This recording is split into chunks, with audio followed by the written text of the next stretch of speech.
آج میری گفتگو کا عنوان ہے نہ کہنا اور نہ سننا سیکھیں۔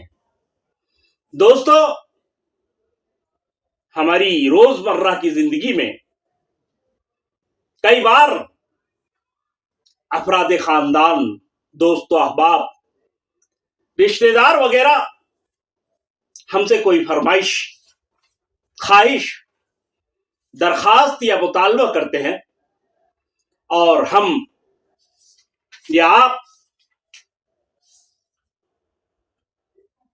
کسی وجہ سے، مثلا وقت کی کمی، عدم فرصت، پیسوں کی کمی، طبیعت اور مزاج کی عدم موافقت یا کسی اور وجہ سے اس پوزیشن میں نہیں ہوتے کہ سامنے والے کی خواہش یا مطالبہ پوری کر سکیں، مگر رکھ رکھاؤ میں نہ چاہتے ہوئے بھی بادل ناخواستہ ہم ان کا کام کر دیتے ہیں، ان کی فرمائش پوری کرتے ہیں، ان کا مطالبہ پورا کرتے ہیں، اور ایک ناراضگی، بیزاری یا کلفت ہمارے دل میں رہ جاتی ہے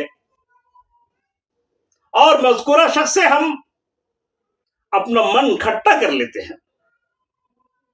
اور کبھی کبھی تو اس طرح کے خواہشات کی نتیجوں میں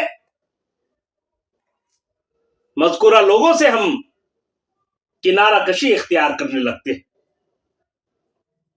اس سلسلے میں ہم سے جو بنیادی غلطی ہوتی ہے وہ یہ کہ ہم سلیقے سے منع کرنے کی صلاحیت اپنے اندر نہیں رکھتے یا ہمت نہیں جٹا پاتے۔ اگر ایسی صورتحال کا سامنا ہو تو کچھ کر کے من میلا کرنے کے بجائے، تعلقات خراب کرنے کے بجائے بہتر ہے کہ ہم سلیقہ مندی اور تہذیب کے ساتھ منع کرنا سیکھیں، لوگوں کو منع کر دیں، انکار کر دیں، اپنی مجبوری کا اظہار کریں۔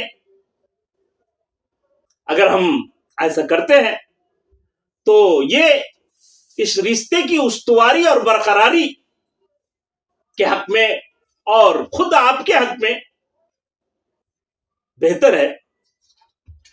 اس طرح آپ اپنے دوستوں کو، اپنے رشتہ داروں کو، اپنے اپنوں کو کھونے سے بچ سکتے ہیں۔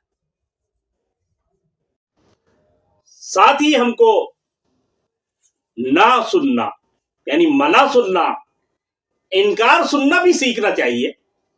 اگر کوئی ہمارے آپ کے مطالبے یا خواہش کو پورا کرنے سے منع کر رہا ہے تو اسے معذور سمجھے، اس کا عذر قبول کرے۔ عین ممکن ہے کہ وہ اس خواہش کی تکمیل کی پوزیشن میں نہ ہو۔ بہرحال ہم کو سلیقہ مندی سے نہ کہنا اور اعلیٰ ظرفی سے نہ سننا، انکار سننا سیکھنا چاہیے اور برسوں کے تعلقات کی استواری اور مضبوطی کا سامان کرنا چاہیے۔ دعا ہے کہ اللہ ہمیں آسانیاں عطا فرمائے اور آسانیاں تقسیم کرنے کی توفیق دے اور رشتوں کو تا دیر باقی رکھنے کی صلاحیت ہم میں پیدا فرمائے، ہم کو توفیق عنایت فرمائے۔